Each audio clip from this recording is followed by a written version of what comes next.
ሜሪትስ ፕሮፐርቲ እንኳን ለፈረንጆቹ አዲስ ዓመት በሰላም አደረሳችሁ እያለ ከ35% ታላቅ የዋጋ ቅናሽ ጋር ተመልሷል። ሜሪትስ ፕሮፐርቲ ባለ አንድ መኝታ ሽያጭ ማጠናቀቃችንን ከወዲሁ እየገለጽን ባለ ሁለትና ባለ 3 መኝታ አፓርትመንቶችን በጥሬ ገንዘብ ለሚከፍሉ በካሬ 68000 ብር የ35% ቅናሽ የተደረገባቸውን የመኖሪያ አፓርትመንቶች ይዞሎት ቀርበዋል። የሳይት ከቤተ መንግስት አቅራቢያ ላይ የሚገኝ ሲሆን አራዳ ፓርክና ፍሬንድሺፕ ፓርክን ከፊትና ከኋላ እየተመለከቱ ይኑሩ ይሎታል። ባለ 2 መኝታ በ6.4 ሚሊዮን ብር ጠቅላላ ክፍያ፣ ባለ 3 መኝታ በ8.8 ሚሊዮን ብር አጠቃላይ ክፍያ አቀርቦላችኋል። በዚህ ቅንጡ መንደር ውስጥ መዋኛ ገንዳ፣ ጂምናዚየም፣ ደረጃቸውን የጠበቁ ሰፋፊ ሊፍቶች፣ ምቹና በቂ መኪና ማቆሚያ ቦታዎች፣ ዘመናዊ የደረቅ ቆሻሻ ማስወገጃ፣ አውቶማቲክ ጄኔሬተር የተገጠመለት የከርሰ ምድር ውሃና ለተለያዩ አገልግሎቶች የሚውል ሰገነትን በአንድ አካቷል። ለበለጠ መረጃ ከታች ባለው ስልክ ይደውሉ።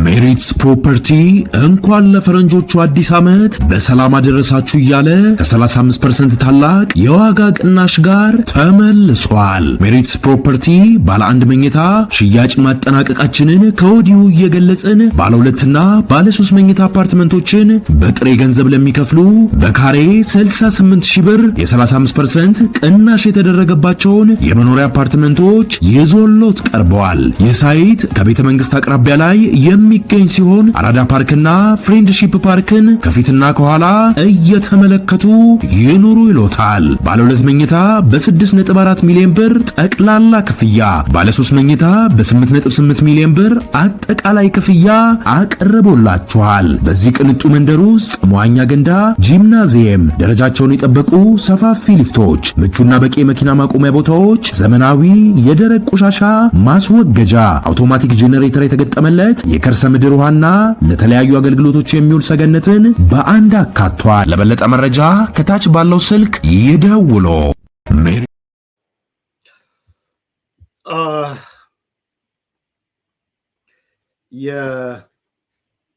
በትግራይ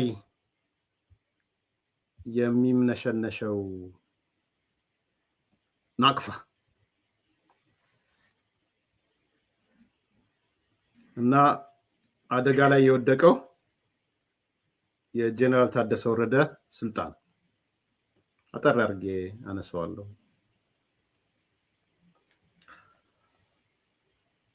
የዜናው ምንጭ ዋዜማ ነው። በኢትዮጵያና በኤርትራ ድንበር አካባቢዎች ተገድቦ የነበረው የኤርትራ መገበያያ ገንዘብ ናቅፋ ወደ ሌሎች የትግራይ ከተሞች በስፋት እየተሰራጨ ነው። ሚዲያው ከነዋሪዎቹና ከንግድ ስራ ላይ ካሉ ከተሰማሩ ያሰባሰበው መረጃ ይሄን ነው የሚያሳየው። የኤርትራ ናቅፋ ከቅርብ ጊዜ ወዲህ እስከ አዲግራትና አድዋ ከተሞች ድረስ በሰፊው እየተሰራጨ ነው። ይህ ምክንያት የኮንትሮባንድ ንግድ በማስፋፋት ከፍተኛ ደረጃ እየደረሰ መሆኑን የሚያሳይ ነው። በአሁኑ ሰዓት ናቅፋ በውስን ነጋዴዎች እጅ መድረሱ ቀርቶ ትግራይ ውስጥ ማለት ነው፣ በትናንሽ ነጋዴዎች እጅ ጭምር ተሰራጭቷል።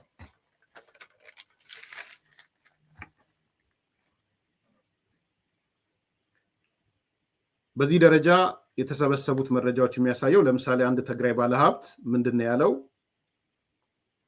የትግራይ ባለሀብት ነው፣ ትግራይ ውስጥ ማለት ነው። እንደ ሳሙና፣ ዘይት እና ኤሌክትሮኒክስ የመሳሰሉ ፍጆታዎችን ከአዲስ አበባ ከምንገዛና ባነሰ ዋጋ በኮንትሮባንድ ስለሚመጣ በናቅፋ እንገዛለን፣ ስንሸጠውም የተሻለ ትርፍ እናገኛለን ብለዋል። አንዱ ይሄን የተነሳው አንዱ የሰጠው ማለት ነው። ከትግራይም ወደ ኤርትራ የሚሻገሩት እንደ ነዳጅ፣ የእህል ምርት፣ የቁም እንስሳት፣ ሸቀጣሸቀጦች፣ ወርቅ። ይሄ ዋዜማ ነው የዘገበው። እና ነዳጅ መቀሌ ላይ በሊትር እስከ 220 ብር ይሸጣል። ኤርትራ ላይ ግን ከኢትዮጵያ የሄደው 330 ብር ይሸጣል። ኦልሞስት የ100 ብር ልዩነት ማለት ነው። ሰው ከኢትዮጵያ ነዳጅ ሄዶ እዛ ይሸጣል ማለት ነው።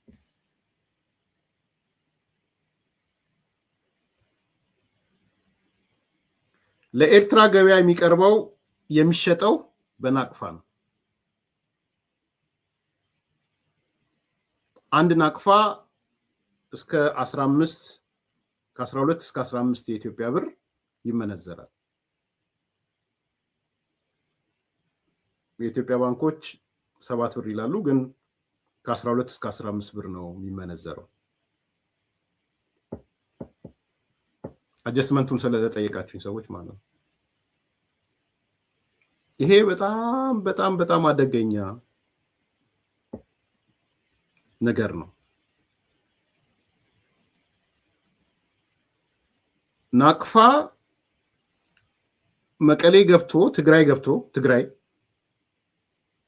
እንደ አንድ መገበያያ ከታየ የድፍረቶች ሁሉ ጥግ ነው።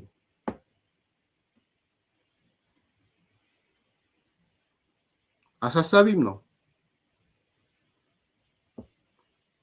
ለምንድነው አሳሳቢ የሚያደርገው? ስላቅም ነው።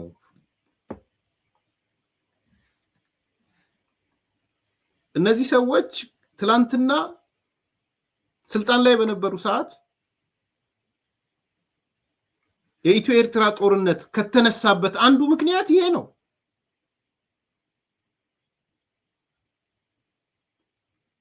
የዛሬ 20 ምናምን ዓመት ወይም የተነሳው ጦርነት የኢትዮ ኤርትራ ጦርነት ማለት ነው። ናቅፋ ከኢትዮጵያ ብር አቻ አድርጎ ለመንቀሳቀስ ሞከረ የኤርትራ መንግስት። አይ ግንኙነታችን በውጭ ከረንሲ መሆን አለበት በወቅቱ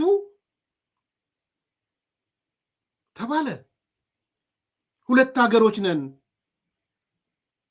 ኤርትራም ሀገር ናት፣ ኢትዮጵያም ሀገር ናት።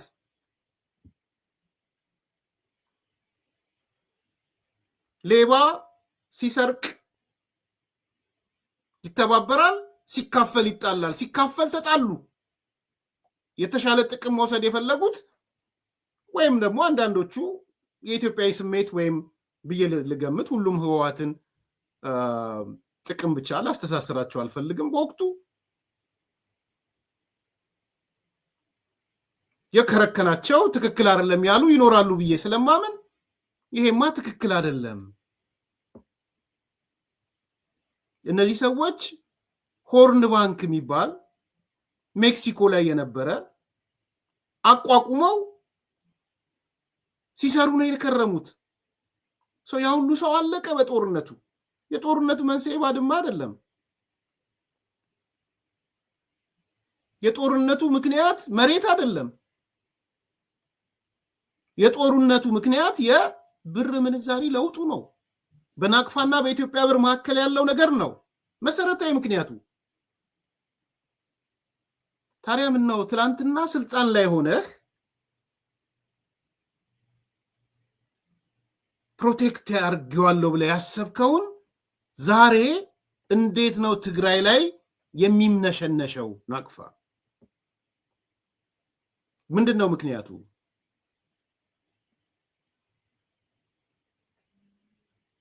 ትራንዛክሽኑ ለምንድን ነው እንደዛ የሆነው የሚል ጥያቄ ማንሳት ተገቢ ነው የሚመስለኝ። ይሄ ብዙ የኢኮኖሚ ጥያቄዎች አሉት። እዛ ዲቴይል ነገር ውስጥ መግባት አልፈልግም። ለእኔ የሚያሳየኝን ነው እየተናገርኩ ያለሁት። ናቅፋ ራሱን ኮፍሶ የኖረ ልንገራቸው። አሁን ሲኮፈሱ እያየው ነው። ናቅፋ የአፍሪካ ብር መገበያ ይሆናል፣ ናቅፋ እኮ ስትሮንግ ነው። ሁሌ የሚያቀርቡት መከራከሪያ ነው። በነገራችን ላይ በጣም በጣም በጣም የመሀይምነት ትንታኔ ነው እሱ። እኛ እኮ ናቅፋን ሆልድ አድርገነው ይዘነው፣ ምክንያቱም በሀያዎች ምናምን ነው መሰለኝ አንድ ናቅፋ ስንት $? ነው? እንደኛ አይደለም። እና እኔ ትንታኔያቸውንማ ያለው ሄጄ የሚከፈሱት በናቅፋ ገንዘብ ጠንካራነት፣ እኛ እኮ በዶላር ስንመነዘር እንደዚህ ነው እያሉ ማለት ነው። ይሄ በጣም በጣም አላዋቂነት ነው። በነገራችን ላይ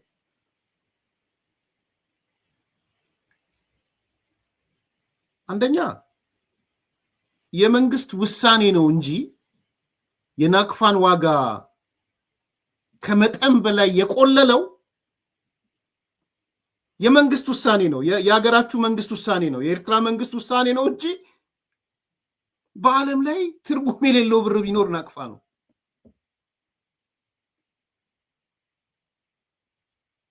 ምክንያቱም አንድ ብር የምንለው ናቅፋም እንደ ብር ወስደን ወይም ከረንሲ እንበለውና በኤክስፖርት እና ኢምፖርት ላይ ነው ማተር የሚያደርገው። እናንተ ምን ኢንቨስትመንት አላችሁ? ምን የትኛውን ኢንቨስትመንት እንትን ብላችሁ ነው የምትለኩት?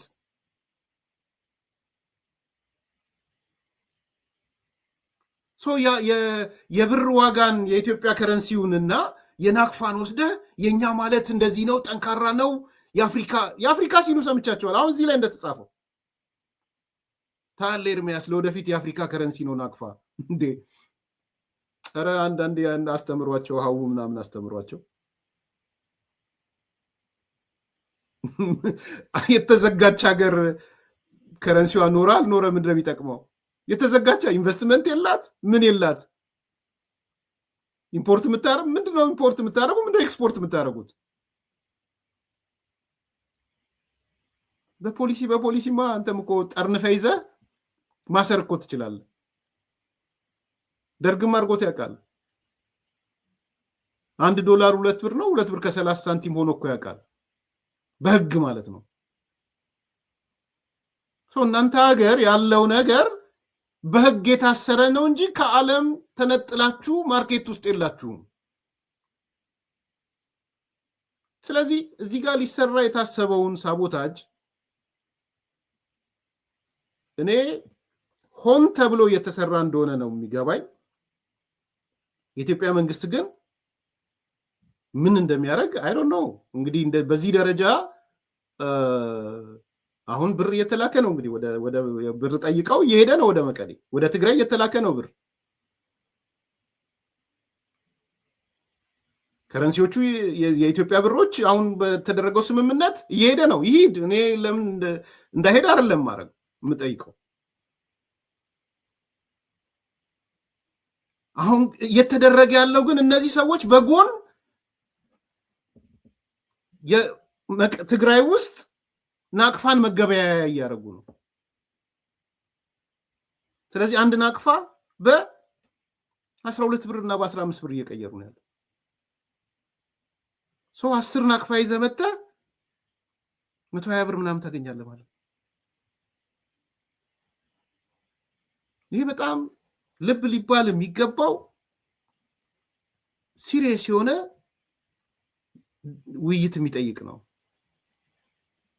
እኔ ጊዜያዊ አስተዳደሩ መልስ ሲሰጥ አላየውም ለዚህ ነገር። ለምንድን ነው ጀነራል ታደሰ ወረደ ለመግለጽ አይሰጥም? መንግስት መጠየቅ አለበት። የድንበር ችግር የለውም የኔ ወንድም፣ ድንበር ላይ ይደረጋል። የድንበር ላይ ንግድ የሚባል ከኬንያም ጋር አለን፣ ከሌሎቹም ጋር አለን። የድንበር ላይ ትራንዛክሽኖች ሊሚት አላቸው። እሱም ቢሆን አዋጅ አለ። በነገራችን ላይ ከረንሲ እዛ አካባቢ ድንበር ላይ አዋጅ አለ። ከስንት ብር በላይ አይቻልም ትራንዛክሽኑ።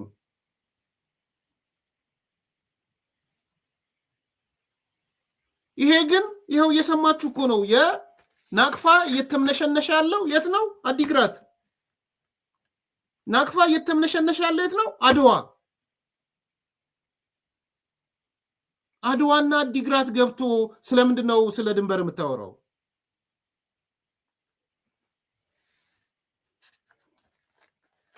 እና ይሄ በጣም በጣም በጣም አሳሳቢ ነው። እነዚህ ሰዎች አሁንም በኢኮኖሚ ጉዳዮች ላይ ሳቦታጃቸውን ቀጥለዋል ማለት ነው። ሴራቸውን ቀጥለዋል። ከዛ ደግሞ የሚሄዱትን ነገር ቅድም እየነገርኳችሁ ነዳጅ ይሄዳል፣ የእህል ምርቶች ይሄዳሉ፣ ጤፍ ይሄዳል፣ ስንዴ ይሄዳል፣ የቁም እንስሳት ይሄዳሉ፣ ሸቀጣሸቀጦች ይሄዳሉ፣ ወርቅ ይሄዳል። ወርቅ የታወቀ ነው።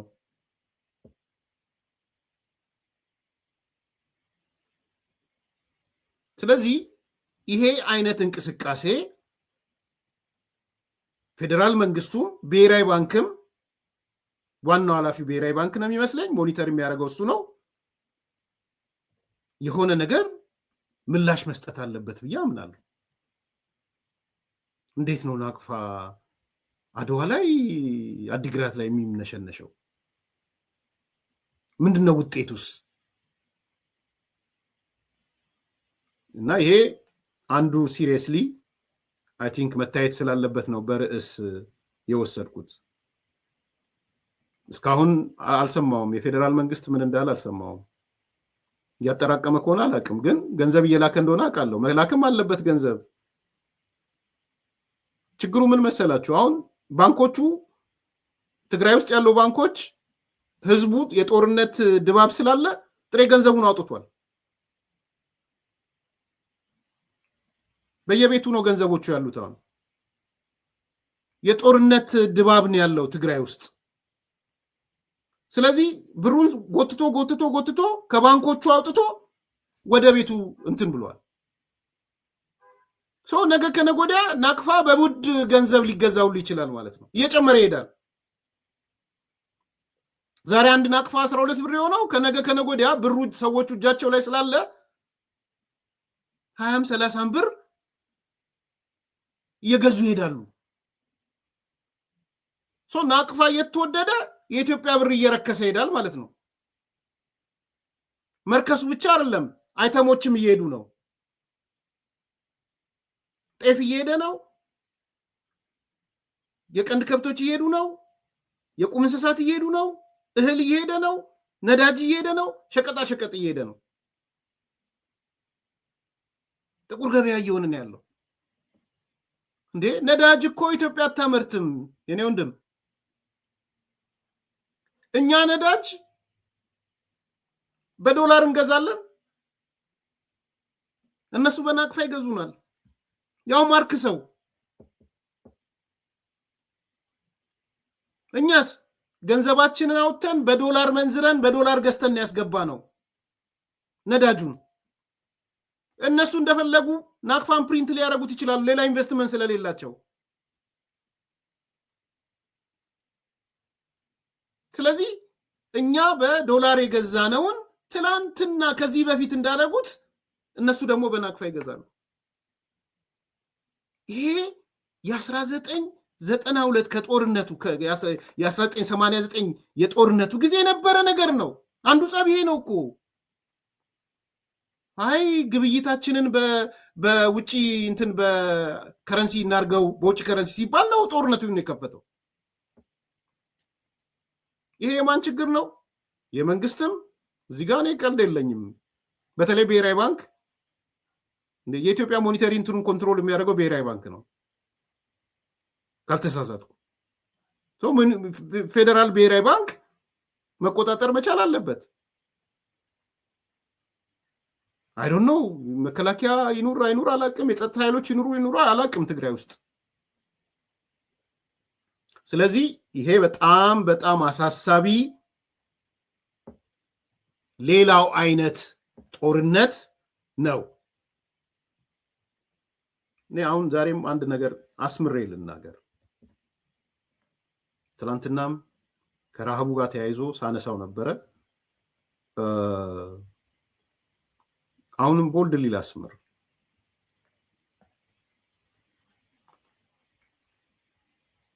የፌዴራል መንግስቱ አንድ ነገር ማወቅ ያለበት የሚመስለኝ ህወሓት እስካለ ድረስ አፍራሽ ግብረ ኃይልነቱ ይቀጥላል። በሁሉም መንገድ ያፈርሳል። ላትስማሙ ትችላላችሁ በዚህ። እያንዳንዷ የመጣች የፌዴራል መንግስት እቅድ ህወሓት ያፈርሳታል። አንዳንዴ ራሱ ላይም ተኩሶ ቢሆን ያፈርሳታል። እንደ ቲዮሪ ያዙልኝ። እንደ ምንድን ነው? እንደ አንድ ይሄ ምንድን ነው? ቋሚ አስተሳሰብ፣ የማይቀየር አስተሳሰብ። ምንም ነገር ይዘ ፌዴራል መንግስት ምንም ነገር ይዞ ይሂድ፣ ቁጭ ብሎ ህወሓት የሚያስበው እንዴት ላፍርሰው ብሎ ነው የሚያስበው። የሚጠቅመውም እኮ ሊሆን ይችላል ነው እያልኳቸው ያለው። የማይስማሙ ሰዎች እንዳሉ አውቃለሁ። እኔ ግን ጠንካራ መከራከሪያ ያለኝ ብዬ አምናለሁ። ምንም ነገር ውሰድለት፣ የግብ ስኬት መለኪያው ለህወሓት ውጤት ብራቮ ሰርቻለሁ የሚለው ሲያፈርሰው ነው። ካላፈረሰ እንደ ስኬት አይቆጥረውም። የፌዴራል መንግስት እቅዶች፣ የፌዴራል መንግስት አዋጆች፣ ህገ መንግስቱን ጨምሮ ስምምነቶች፣ ፕሪቶሪያ ስምምነትን ጨምሮ ታክስ አዋጆች በሙሉ ነው ፍርስርሱን የሚያወጣው። የረሃቡ ኮዝም እሱ ነው።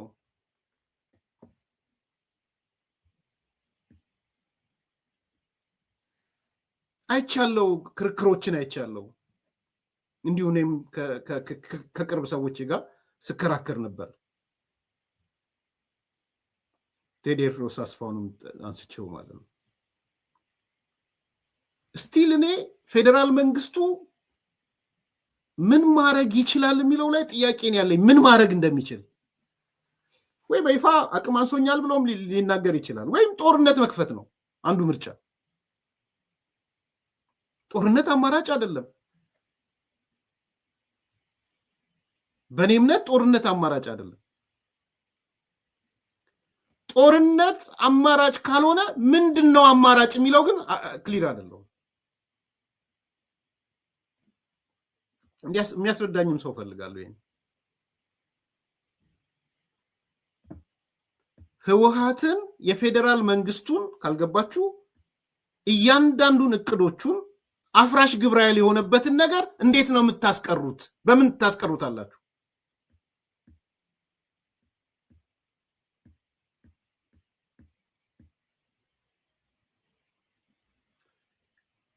ምርጫ አካሂዳለሁ ብሎ ፌዴራል መንግስት አወጀ።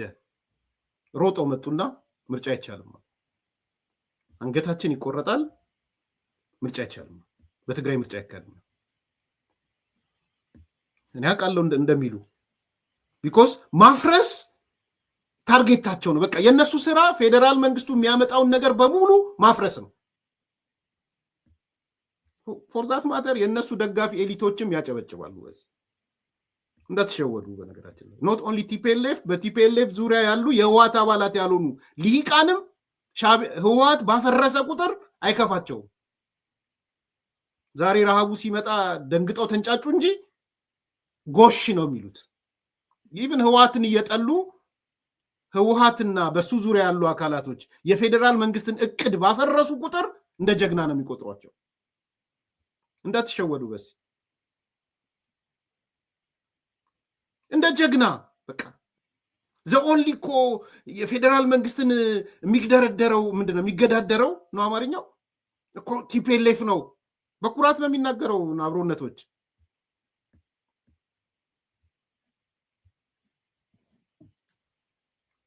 እኔ የምፈራው ቁጥሩ ቀላል ያልሆነ የትግራይ ልሂቅም ቁጥሩ ቀላል ያልሆነ የትግራይ ልሂቅ ከቲፒኤልኤፍ ውጭ ያለም ቁጥሩ ቀላል ያልሆነ ነው ያልኩት፣ ሁሉም አላልኩም። የህወሓትን አፍራሽ ግብረ ኃይልነት በደስታ ተቀብሎታል የሚል ጥያቄ ነው ያለኝ። እኔ ጥናት የለኝም ዝርዝር ጥያቄ ግን ማቅረብ መብቴ ነው። እያንዳንዱ የመጣን ነገር ቲፒኤልኤፍ ሲያፈርስ ደጋረገ እሰየው እንኳን አደረገ የሚል ልሂቅ እየተፈጠረ እንዳይሆን እሰጋለሁ። ቁጥሩ ቀላል ያልሆነ ልሂቅ ምርጫ ሲል አታደርግም ቲፒኤልኤፍ ሲል አዎ ብራቮ ጥሩ አረክ፣ ብሔራዊ ምክክር አገራዊ ምክክር ሲል ነው ይመጣና ዋት የምን አገራዊ ምክክር የሚባል ነገር የለም። ጥሩ አረክ እንኳንም አገራዊ ምክክር ይላልክ። አንድ መከላከያ ነው መኖር ያለበት። መሳሪያችሁን አስረክቡ። ህዋት ይመጣን የምን እንደውም ስልጠና እንሰጣለን የተሻለ እንትን እንሰጥራለን ምናምን እንሆናለን አቅማችን ግን ብራቮ ልካረክ። እሱ የያዘውን የሚሊቴሪ አቅም የኦሮሚያ ላይ የሆነ አካል ቢይዝ ሌላው አካል እንደዛ ይላሉ።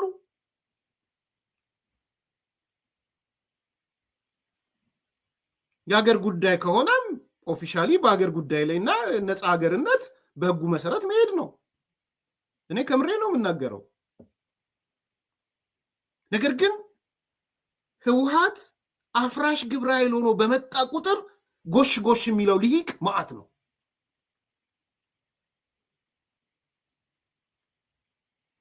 ጎሽ ጎሽ ባይለው ኖሮ ረሃቡን በዚህ ደረጃ አደርሰውም ነበር። እኔ የተከራከርኩት ምንድን ነው? ፌዴራል መንግስቱ መጣና እኔ እኮ ይሄን አድርሻለሁ፣ ይኸው 30 ምናምን ቢሊዮን ብር አድርሻለሁ፣ ይኸው 2 ሚሊዮን ኩንታል አድርሻለሁ። ምንድን ነው ከተፈናቃይም በላይ ለ1 ሚሊዮን ሴፍቲኔት ምግብ ለስራ እየረዳው ነው አለ ዶክተር ሽፈራው መጥቶ ይህን ተናገረ። ኦኬ ከዛ ህዝቡ አነሳ። እኔም ጋር ያው መከራከሪያ መጣብኝ። ይሄ ብቻ ነው ወይ ተግባሩ? ተጠያቂ ነው ፌዴራል መንግስቱ። ኤርሚያስ ለምንድን ነው እንትን የምትሸፋፍንላቸው? ሁሉም ያለኝ አለ። እኔ አሰራር አለ። በአሰራሩ መሰረት ፌዴራል መንግስቱ ከትግራይ ካለው የአደጋና ዝግጁነት ጋር ይነጋገራል። ዳታ ያወጣሉ። ሳይንቲፊክ የሆነ ሪሰርች ይሰራሉ። ስንት ሰው እርዳታ ያስፈልገዋል፣ ስንት ሰው ረሃብ አለው፣ ስንት ሰው ይሄን አለ ይሰራሉ። ከዛ ቻናሉን ጠብቆ ይሄዳል። ምንድነው ቻናሉ? ፌዴራል መንግስቱ እህሎቹንም ዘይቱንም ገንዘቡንም ይዞ ይሄዳል ወደ ትግራይ። ከሄደ በኋላ ለትግራይ አመስኮ አደጋና ዝግጁነት ያስረክባል። እዛ አይዲፒ ኃላፊዎች አሉ፣ ኤንጂዎች አሉ። እነሱ ይዘው ሄደው ለተፈናቃዮች ያከፋፍላሉ። ፕሮሲጀሩ እሱ ነው። የቱ ጋር ነው የተበጠሰው ነው አሁን ጥያቄው። ትክክል ነው ጥያቄው፣ ይገባኛል። እኔ ፌዴራል መንግስት ኮንትሮል የሚያደርግበት ሜካኒዝም የለውም ወይ? በቃ የራስ ጉዳይ ብሎ 2 ሚሊዮን ኩንታል ወርውሮ መቆም አለበት ወይ የሚል ጥያቄ ይነሳል። እኔ ደግሞ እንዴት ሆኖ ነው የሚገቡት? የፌዴራል መንግስት ሰዎች ትግራይ መግባት ይችላሉ ወይ? ዝግ በረኝነት ነው ያለው። በብረት አጥር ነው ያጠሩት። እንኳን አይደለም እሱ በአይዲፒው ሰውዬና በተክላይ በሚባለው መካከል ያለውን ኮንቨርሴሽን አይታችኋል። ተክላይ ማለት በኋላ እንደሰማሁት ከአቶ ታደሰ ወረደ ጋር ከጀነራል ታደሰ ወረደ ጋር አዲስ አበባ መጥቶ ተነጋግሮ ሄደ ነው። ማዕከላዊ ኮሚቴ ነው ህወሓት። ምንድነው የሚለው? አይዲፒውን አትመጣትም፣ አትጎበኛትም። እዛ ያለውን አይዲፒውን ማለት ነው፣ የአይዲፒ ኃላፊውን። ሶ ኢዝ ዜር ኤኒ ሜካኒዝም ፌዴራል መንግስቱ አስገድዶ ኮንትሮል የሚያደርግበት? ይሄ በቅርብ እየመጣ ማለት አሁን አይናችን እያየ የረሃብ ጉዳይ ስለሆነ ማለት ነው። የረሃብ አጀንዳ ነው። ይሄ አጀንዳ ጊዜ የሚሰጥ አጀንዳ አይደለም። ከምንም ነገር በፊት መቅደም ያለበት ነው። ከምንም ነገር በፊት የሚታጠፍ ፕሮጀክት ካለው ታጥፎ ረሃቡ የተከሰተው ነገር ምንም ነገር ታጥፎ ባይዘው ምንድነው ማድረግ የሚችለው? አሁን እነ ዶክተር ወይም አምባሳደር ሽፈራው ኮሚሽነሩ ምን አይነት ኮንትሮሊንግ ሜካኒዝም ትግራይ ላይ ማድረግ ይችላሉ? የኔ ጥያቄ እሱ ነው። መልስ ካላችሁ ንገሩኝ። እንዲህ ማድረግ ይችላል እንነጋገርበት። ባይዘው ሲሪየስ ነው። ዛሬም አጀንዳ ስለሆነ ፌዴራል መንግስቱ እንዲህ ማድረግ ይችላል የምትሉት ነገር ካለ ያልታየኝ እኔ ፌዴራሉን ዲፌንድ ለማድረግ እንፈልግ አይደለም። አንደኛው አማራጭ አሰብኩት የማልቆጣጠረውን ነገር አልክም። አንደኛው አማራጭ እስከታች ሄጄ የማላየውን ለተጠቃሚው መድረሱን የማላረጋግጥበት ነገር አላደርግም። that is option አንዱ ኦፕሽን እሱ ነው። ይሄ ደግሞ ለህዋቶች እልል በቅምጤ ነው። ቂቤ ጠጣ ዱላ ማቀበል ነው። ይሄው አያችሁት አይደል? አላክም አለ በረሃብ ሊጨፈጭቀን አልክም አለ እርዳታ። የቱ ይሻላል? ሁለተኛው አማራጭ እሺ ካሉ ይላሉ አላቅም፣ ቁጭ ብለን በጋራ ስራውን አብረን እንስራ። እኛም የሰው ኃይል መድባለን፣ እናንተም የሰው ኃይል መድቡ፣ ጊዜ አስተዳደሩን ጨምሮ አብረን ሆነን በትክክል ለተጠቃሚ መድረሱን አረጋግጠን የምንሄድበት ነገር እንሰራለን። ከፌዴራል መንግስትም ወኪል ከጊዜ አስተዳደሩም ወይም ህዋትም ሊሆን ይችላል። ያው ጊዜ አስተዳደሩ ህዋት ነው፣ 90% ቆጣጥሮታል። ወኪል ሁለቱ አንድ ላይ ሆነው በትክክል ለተጠቃሚ መድረሱን እሱንስ እሺ ይላሉ ወይ ህዋት? አዎ በጋራ መተን እንስራ የሚለውን እሺ ይላሉ ወይ? ሁለተኛው ኦፕሽን እሱ ነው ሴናሪዮ። ሶስተኛው ሴናሪዮ የራስ ጉዳይ ብሎ ራሱ በቀጥታ የሚሄድበት ራሱ ሚሊቴሪ ምንም አሰማርቶ ህዝቤ ነው ህዝቤ እስከሆነ ድረስ ቲፒኤልኤፍ ኖር ካልኖርክ የራስ ጉዳይ፣ ጊዜ አስተዳደር ኖር ካልኖርክ የራስ ጉዳይ፣ ሲራብ አልመለከትም ሄጄ እረዳለሁ። ሶስተኛው ኦፕሽን እሱስ ይቻላል ወይ? አራተኛ እንቅፋት የሆነን አካል ማስወገድ ነው። የቱ ነው የሚሆነው? ለእኔ አሁንም ልደምድመው ቲፒኤልኤፍ እስካለ ድረስ የቲፒኤልኤፍ የስኬት መለኪያው የፌዴራል መንግስቱን እቅዶች፣ ፕላኖች፣ አዋጆች፣ ደንቦች፣ ህገ መንግስቱን ጨምሮ ስምምነቱን ጨምሮ ማፍረስ ነው። አፍራሽ ግብረ ኃይል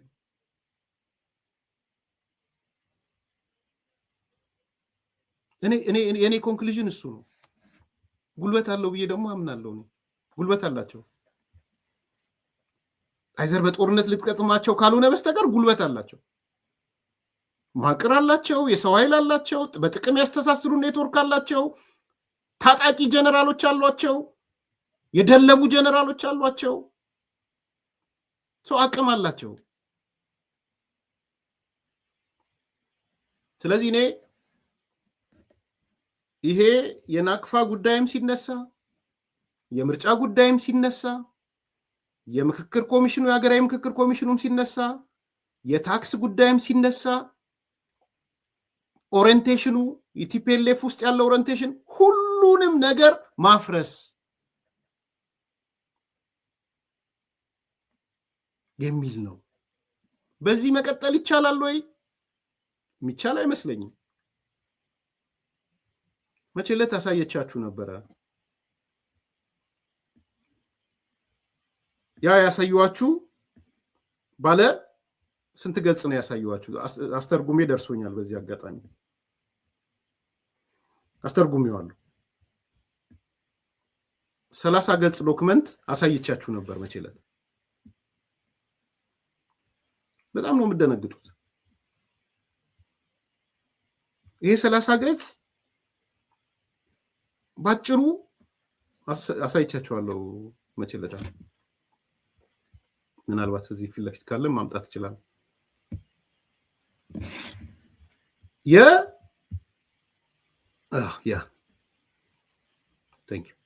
ይሄ ነው።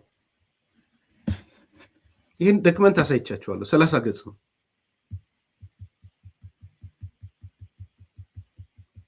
በአጭር ጊዜ ትርጉሙን ሰርታችሁ ለላካችሁልኝ አመሰግናለሁ በጣም። ይሄ ዶክመንት ሌላኛው ፌዴራል መንግስቱን አፍራሽ ግብረ ኃይል የሆኑበት ዶክመንት ነው። ሌላኛው ዶክመንት ነው። በታክስ ላይ ታክስ ጭነው ማለት ነው። ዘርዝሮታል። ኦኬ አይ ዶንት ኖ አላየውም። አላሙዲን ትርጉሙን ለሰራችሁልኝ አመሰግናለሁ። በጣም በጣም በንዴት ውስጥ ያሉ የትግራይ ልጆች ናቸው ባይዘው ትርጉሙን ይሰሩልኝ። ይሄ የማይጠረቃ ቡድን ባጭሩ ምን መሰላችሁ ያደረገው? በታክስ ላይ ታክስ ነው የጫነው።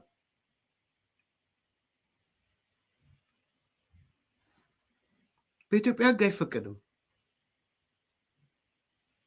ታክስ የፌዴራል መንግስቱ ነው የሚያወጣላችሁ የታክስ ሕግ።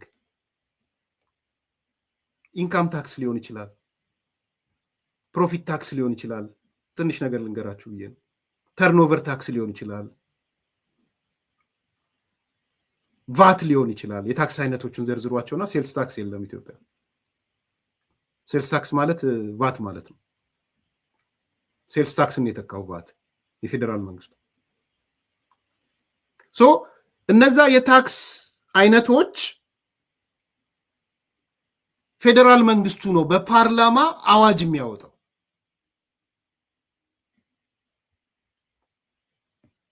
እነዚህ ሰዎች ግን እሱ እንደተጠበቀ ሆኖ ሌላ የታክስ አዋጅ ነው ያወጡት አብሮ። አፍራሽ ግብረ ኃይል ያልኳችሁ ለዚህ ነው።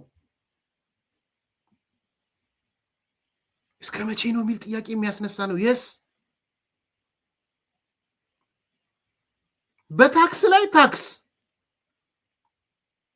የፈለገ ስም ይስጡት፣ የፈለገ እከሌን ላቋቁም ነው እከሌ ምን ልበል ነው ምናምን ሊሉ ይችላሉ። አይችሉም። ግን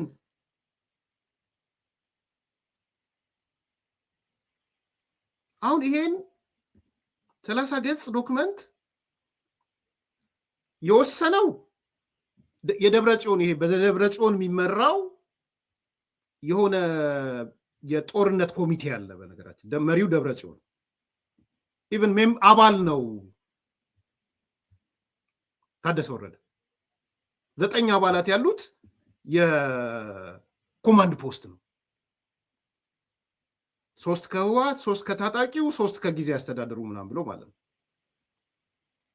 ሰብሳቢው ደግሞ ደብረ ጽዮን ህወሓት ማለት ነው። ከዛ ምን ይወስናሉ? የሆነ ማቋቋሚያ ምናምን ብለው ታክስ ለመጣል ማለት ነው። ከዛ በማን እንዲመራ አደረጉት? በህወሓቱ ምክትል ሊቀመንበር በአማኑኤል አሰፋ ማለት ነው። እንደፈለገ የሚጭኑት አህያ ማለት ነው። እንደፈለገ ነው የሚጭኑት። በነገራችን ላይ በሱ የሚመራ ራሱን የቻለ ልዩ አካውንት እንደ ፈንድ ማለት ነው። ማንም አይቆጣጠረው። ፌዴራል መንግስቱ የማያየው፣ ኤክስተርናል ኦዲተር የማያየው ራሱን የቻለ ኢንዲፔንደንት ፈንድ ማለት ነው። ኢንዲፔንደንት አካውንት ማለት ነው።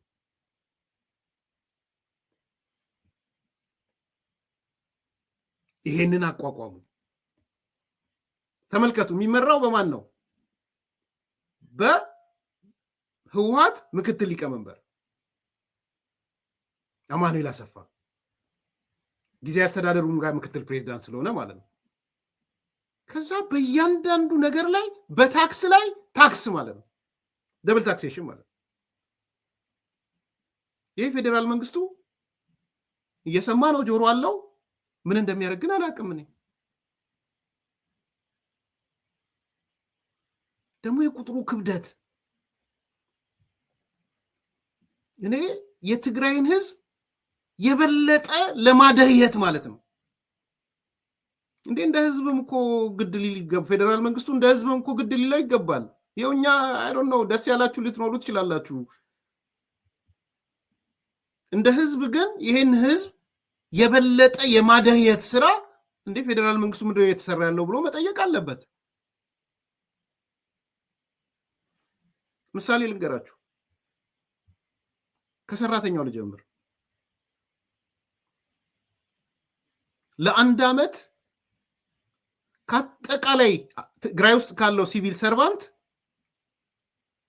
ከአጠቃላዩ በየወሩ 20 በመቶ ይቆረጣል። በደንብ ስሙ። 20 በመቶ ከእያንዳንዱ ሰራተኛ።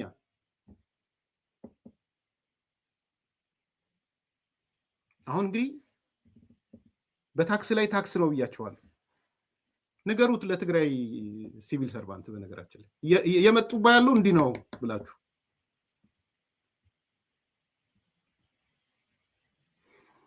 አንድ የመንግስት ሰራተኛ በመደበኛው የታክስ ህግ ኢንካም ታክስ ሊሆን ይችላል ይቆረጥበታል። በአማካይ ከ35 በመቶ እስከ 10 በመቶ ማለት ነው። ከደሞዙ 30 በመቶ እስከ 10 በመቶ ታክስ ይከፍላል። ይሄ መደበኛ የሀገሪቱ ህግ ነው። ያጠቃላይ የፌደራል መንግስቱ ክልሎቹም ጋር ያለ ሰራተኛ ነው። የስራ ግብር የሚባለው ማለት ነው። ኦኬ 35 10 አቬሬጁን አውጡልኝና ይሄ ሰው ከደሞዙ የሰራተኛ ግብር በአማካይ 20 በመቶ ይከፍላል እንበል። 20 በመቶ ቢኮዝ 35 10 አቬሬጁን ውሰዱት።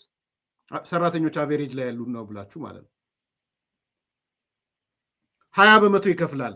ግድ ነው እሱ። ይሄ በመላው ኢትዮጵያ ያለ የመንግስት ሰራተኛ የሚከፍለው ነው እንበል። አቬሬጅ ነው ግን የወሰድኩት። ትግራይ ላይ በልዩ ሁኔታ ተጨማሪ 20 በመቶ ይከፍላል።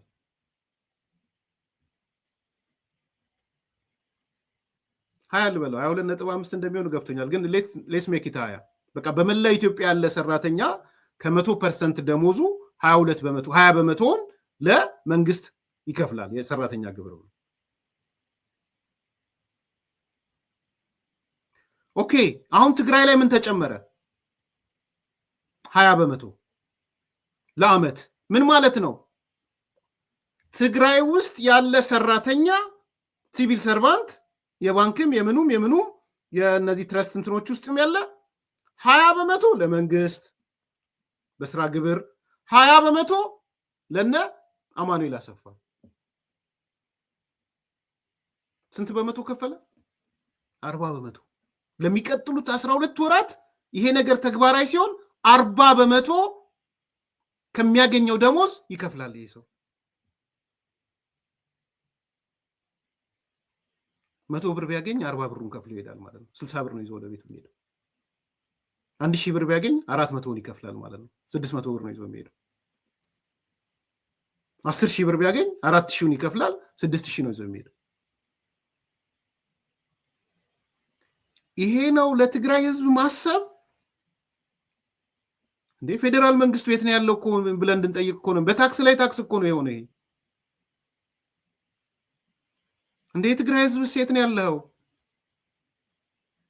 እንዲህ ሊያረጉብህ ነው እቅድ ያወጡት። 30 ገጽ እቅድ ያወጡት።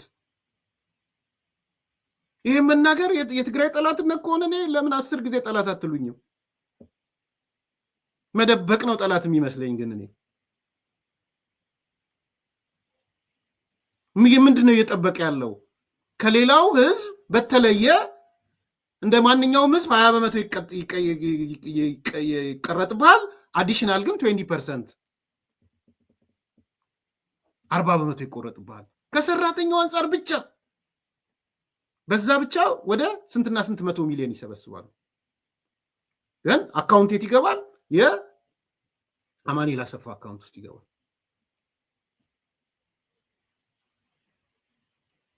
አንድ ብር ሁለተኛ በትግራይ ክልል የሚገኙ ሁሉም ከተሞች በሊዝ ጨረታ የሚያሸንፉ እና የማዘጋጃ ቤት አገልግሎት ለማግኘት የሚመጡ ሰዎች ለዚህ አካል ተጨማሪ 3 ቢሊዮን ብር ይከፍላሉ። ለምሳሌ መቀሌ ከተማ ላይ ሊዝ የሚወዳደሩ ሰዎች በአጠቃላይ በአመቱ ሊዝ ቢያሸንፉ ለሊዝ ዋጋው ከሚከፍሉት በተጨማሪ መቀሌ ላይ ብቻ 1 ቢሊዮን ብር እነ ጌታቸው እነ አማኑኤል አሰፋ አካውንት ውስጥ ያስገባሉ። እየተግባባን ነው የማወራው ነገር። መቀሌ ላይ ሄዳችሁ ጨረታ ተወዳደራችሁ ሊዝ 10,000 ምናምን ለሆቴል መገንቢያ ወይ ለምናምን ነው እንበል፣ አሸነፋችሁ ሊዙን የሆነ አላማውንት እሱ መደበኛ ለሊዝ ኦፊሱ የምትከፍሉት ነው። ከሊዝ ኦፊሱ ውጪ እና አማኑኤል አሰፋ ቁጭ ብሎ ይጠብቆቻል አካውንት ከፍተው ማለት ነው። እዛ አካውንት ታስገባላችሁ። በዚህ ዓመት መቀሌ ላይ ሄዶ የሊዝ መሬት የሚወዳደር ሰው ታሳቢ የሚያደርገው በትንሹ 1 ቢሊዮን ብር ከአጠቃላይ ያስገባል ወደዚህ አካውንት።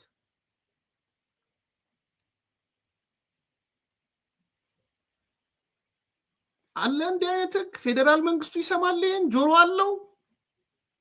የትግራይ ህዝብ እየሰማ ነው። ሊቃኖች እየሰማችሁ ነው። ይቀጥላል። በትግራይ ክልል የሚንቀሳቀሱ ባንኮች፣ ማይክሮ ፋይናንሶች፣ ኢንሹራንሶች፣ ሆቴሎች፣ የልማት ድርጅቶች ለዚህ አካል ተጨማሪ ገንዘብ 2 ቢሊዮን 650 ሚሊዮን ይከፍላሉ። አዲስ አበባ ላይ፣ አዳማ ላይ፣ ባህር ዳር ላይ ከሚያገኙት ሰርቪስ ካለ በተጨማሪ ግን ባንኮቹም ይሁኑ ማይክሮ ፋይናንሶቹ፣ ኢንሹራንሶቹ፣ ሆቴሎቹ፣ የልማት ድርጅቶቹ ለአማኑኤል አሰፋ ክፍት አካውንት 2 ቢሊዮን 650 ሚሊዮን ይከፍላሉ። ይሄ ከመደበኛ ውጪ ነው፣ ከታክሱ ውጪ ነው።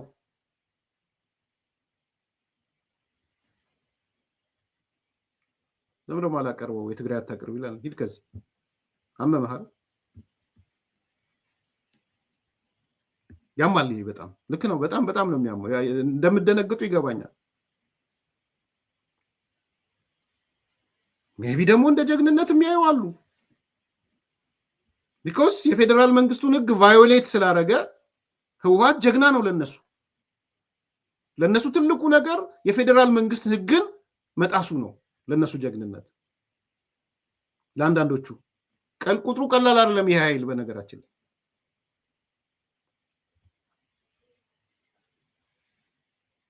ሶስተኛ በክልሉ ከሚሸጥ አልኮል፣ ጀስት መጠጥ አልኮል፣ ይህ እንግዲህ በትግራይ ክልል ብቻ ነው። አልኮል የራሱ የሆነ ታክሶች አሉት። ኤክሳይዝ ታክስ ምናምን፣ የቅንጦት ታክሶች ምናምን የሚባሉ አሉ። 30% ምናምን የምትከፍልበት ነገር ግን ትግራይ ክልል ሄደ ብቻ ስለተጠቀምክ ማለት ነው። በትግራይ ክልል የሚሸጡ አልኮል፣ ለስላሳ መጠጦች፣ ቢራ፣ ለስላሳ፣ አምቦ ውሃ፣ የታሸገ ውሃ፣ አረቄ፣ ወይን፣ ውስኪ ገዝተው የሚጠቀሙ ሰዎች 1 ቢሊዮን 206 ሚሊዮን ተጨማሪ ይከፍላሉ።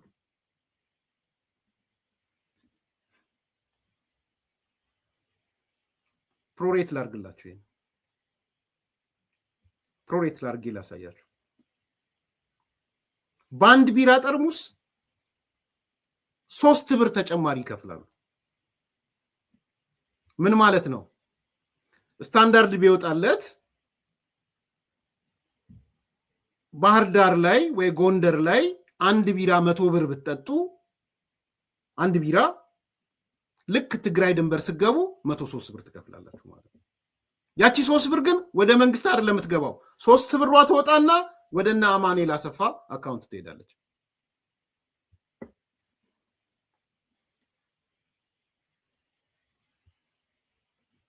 ከያንዳንዷ የቢራ ጠርሙስ 3 ብር እየተቆረጠ የአማኑኤል አሰፋ አካውንት ውስጥ ይገባል።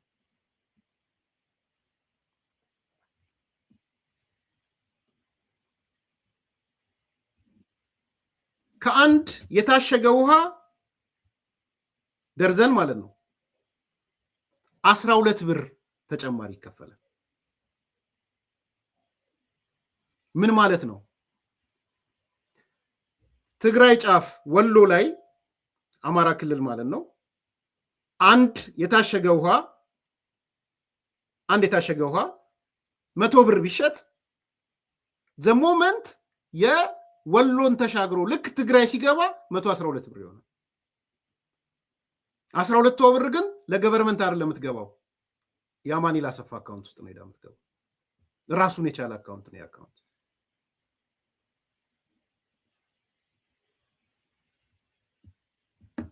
በአንድ አረቄ ጠርሙስ 10 ብር ይከፈላል። በአንድ አረቄ ጠርሙስ። በአንድ የወይን ጠርሙስ 20 ብር ይከፈላል ተጨማሪ ማለት ነው። በአንድ የውስኪ ጠርሙስ 200 ብር ይከፈላል። በአንድ ለስላሳና አምቦሃ ጠርሙስ 24 ብር ይከፈላል። ጎንደር ጫፍ ላይ የአማራ ክልል አንድ አምቦሃ 100 ብር ትገዙ ዘ ሞመንት እግሩን ሲያሻግር ወደ ትግራይ 124 ብር ይሆናል ማለት ነው።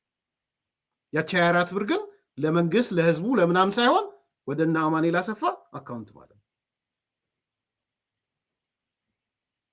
ስሟት፣ እያንዳንዷን ስሟት። ይሄ ነው እውነቱ።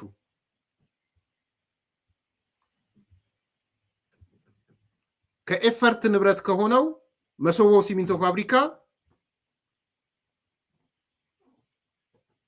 በአንድ ኩንታል 100 ብር ተጨማሪ ይከፈላል። ወደ 950 ሚሊዮን ብር ይሰበስባሉ። ኤፈርት የራሳቸው ስለሆነ ኦኬ አንገዛም ማለትም ስለሚቻል ማለት። በተለይ ወደ መሃል ማርኬት ከመጣ ሰው አገናዝቦ አንገዛም ሊልም ይችላል፣ አዲሽናል ኮስት ስላለ። ግን አንድ የመሰቦ ሲሚንቶን ጭኖ አዲስ አበባ የመጣ ሰው በደንብ ክሊር እንድትሆን አንድ ኩንታል ቢሸጥ አዲስ አበባ ላይ 400 ብር ቢሸጥ አንዷን 100 ብር የት ነው የሚያስገባት ሰውየው? የአማኑኤል አሰፋ አካውንት ውስጥ ነው የሚያስገባት። መጥቶ ሽያጩ ኢትዮጵያ ውስጥ ሊሆን ይችላል፣ ኖት ኦንሊ ትግራይ። ከክልሉ የሚወጣ ማዕድን የእንስሳት ምርት ሽያጭ በድምሩ ወደ 1 ቢሊዮን ብር ይሰበስባሉ። ተጨማሪ ማለት ነው ወደ አካውንት የሚገባ። በታክስ ላይ ታክስ ነው። ከቴሌ፣ ከመብራት ኃይል፣ ከዩኒቨርሲቲዎች፣ ከከፍተኛ ትምህርት ተቋማት ወደ 500 ሚሊዮን ብር ይሰበስባሉ። አይ ዶንት ኖ እንዴት እንደሚሰበስቡ አላውቅም። ከቴሌ እንዴት እንደሚሰበስቡ አይ ዶንት ኖ። ፌዴራል ነው። ከዩኒቨርሲቲዎች ፌዴራሎች ናቸው። ከፍተኛ ትምህርት ተቋማት ፌዴራል ናቸው። ምን እንዴት አድርገው ሊሰበስቡ እንደሆነ አልገባኝም። 500 ሚሊዮን ግን በአንድ ዓመት ውስጥ ይሰበስባሉ። ፋይናሊ ከመንግስት ሰራተኛ ቅድም ያልኳችሁ 20 በመቶ ይሰበስባሉ። በአቬሬጅ መደበኛ ታክስ ቢከፍል 20 በመቶ ከነሱ 20 ዓመቱ ሙሉ 40 በመቶ ይከፍላል ማለት ነው። ያ እንግዲህ ጡረታ ሌሎች ምናምን የሚባሉን ሲጨምሩት ወደ ምንድን ነው የሆነ ያለው? ወዴት ነው እየሄደ ያለው? እና ይሄ ነገር መቆም የለበትም ወይ? ማን ነው ሪያክት የሚያደርገው ለዚህ? እኔ ጨነቀኝ። እየጠየቅኩ ያለው እሱ ነው። ማን ነው የሚያስቆመው ይሄን?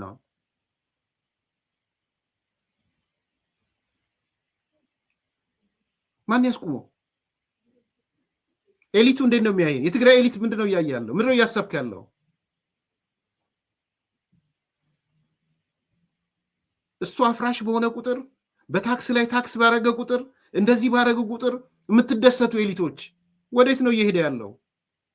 ይህ ኃይል እኮ ድሮ ግልጽ እንድትሆኑ ድሮ ፌዴራል መንግስትን ተቆጣጥሮ ሲዘግን የከረመ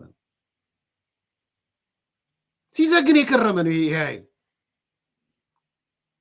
ቢኮዝ ኢትዮጵያ ባህር ነበረች፣ የፈረንጅ ላም ነበረች፣ ጥገት ነበረች። ጥገት ላሙን ሲያልብ ከረመ። ሲያልብ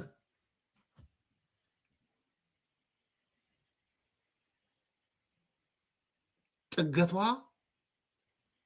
በካልቾ አለችው፣ የፈረንጅ ላሟ በካልቾ መታችው። እንደፈለገ በቢሊዮን የሚጠጋ ገንዘብ እነ ክንፈ እኮ እንግዲህ የምታውቁት ነው ስንት ቢሊዮን ሲጫወት እንደከረመ። ላሟ የለችም። አሁን እምቢ አለች ላሟ፣ ገፈተረችው። ይሄ ኃይል በትልቁ ለምዷል። ልጆቹን አሜሪካ ልኮ ነው የሚያስተምረው፣ በዶላር ነው የሚያስተምረው።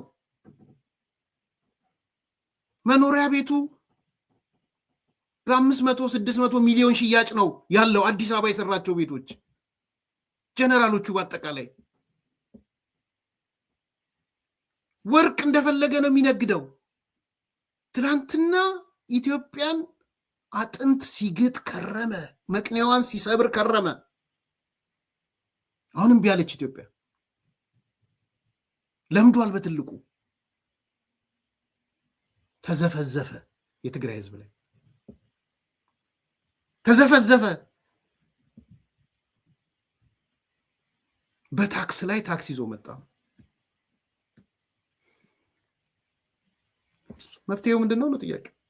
ማን ፌዴራል መንግስቱ እንዴት ነው ሪያክት ማድረግ ያለበት ነው ጥያቄ። የትግራይ ህዝብ እንዴት ነው ሪያክት ማድረግ ያለበት ነው ጥያቄ። አፍራሽ ግብራኤል ስለሆነ የትግራይ ልሂቅ ደረቱን ሊነፋ ነው የሚገባ። ኦፍኮርስ አንዳንዶች ደስ እንደሚላቸው አውቃለሁ። አንዳንድ ከትግራይ ልሂቅ ውጭ ያሉ በደረታቸውን ነፍተው ህወሓት ማለት እኮ ለፌዴራል መንግስቱ አልገዛም ያለ ነው፣ እንዲህ ነው መሆን ያለበት ብለው ሲናገሩ ሰምቻለሁ። ጉምቱ ፖለቲከኛ ነን የሚሉ። ጣጣው ግን ማጋ ነው እየመጣ ያለው። አበሳው ማጋ ነው እየመጣ ያለው። አልገዛም ነው ኢሹ ወይንስ ህገወጥ ሆኜ ህገወጥ እንቅስቃሴን ያንን ህዝብም መብላት አለብኝ ነው ጥያቄ ነው። እዚህ ላይ ሲሪየስሊ መነጋገር ያስፈልጋል። ይሄን ለማድረግ ዛሬ እየሰማን ያለነው መረጃ ደግሞ ምንድነው? ሙሉ ለሙሉ ስልጣኑን መቆጣጠር አለብን፣ ወደ ጦርነት መግባት አለብን ብለው ታደሰ ወረደን እየመቱት ነው። በነገራችን ላይ ድሮም ለመመታት ዝግጁ ነው። ዛሬ ከሞላ ጎደል ካምፔን ጀምረውበታል። ካምፔኑ ምንድነው? በወዲም በተይ የሚባለው ጀነራል ነው አይደል? ወዲም በተይ በሚባለው ሊተኩት ነው ካምፔን የጀመሩት። አሁን ጠቅላላ የደብረጽዮን ካድሬዎች ሌሎቹ በሙሉ ተልከዋል።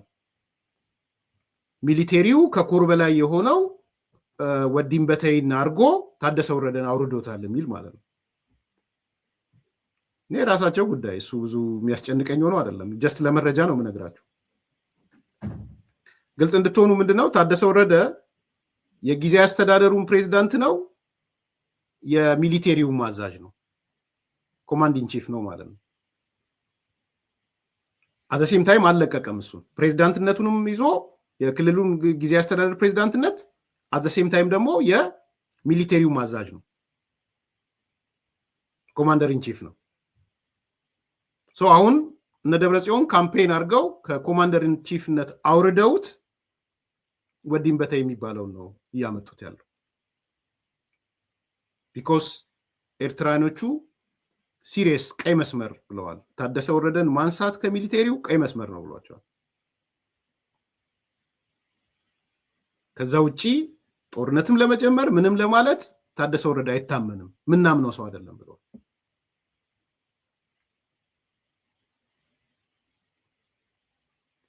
ስለዚህ ይሄ ሄዶ ወዲም በተይ ማለት ቀላል ሰው እንዳይመስላችሁ። ያኔ ህወሓቱ ክፍፍል ወቅትም ሴቭ ያደረጋቸው ነው።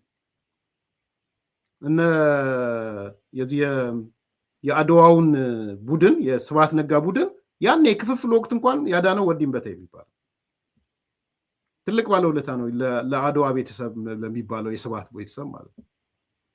ኢኔኒ ኬዝ ለኔ ብዙ እንትን የሚለኝ አይደለም። እንደ መረጃ ልስጣችሁ ብዬ ነው እንጂ ብዙ የሚያሳስበኝ የሆነ ነገር ስለሆነ አይደለምና ይሄ ነገሮች እየተፈጠሩ መሆኑን አይተናል። ባጭሩ ያሉት ነገሮች በረጅሙ አክቹአሊ ይሄን ይመስላሉ። ላይክ አርጉ፣ ሰብስክራይብ አርጉ፣ ሼር አርጉ። ነገ መጣበታለሁ። አባይ በማህበራዊ ሚዲያ መምህርት ባለቤቷን በአራት ልጆች ፊት ያስተማረች ተማሪ ሲገለው እውነት አይቼዋለሁ። ነገ መለስበታለሁ። በጣም አሳዛኝ ነገር አይቻለሁ። ግን ዛሬ ብዙ ነገር ነው ያወራሁት። ላይክ አርጉ፣ ሰብስክራይብ አርጉ፣ ሼር አርጉ። መልካም ቀን።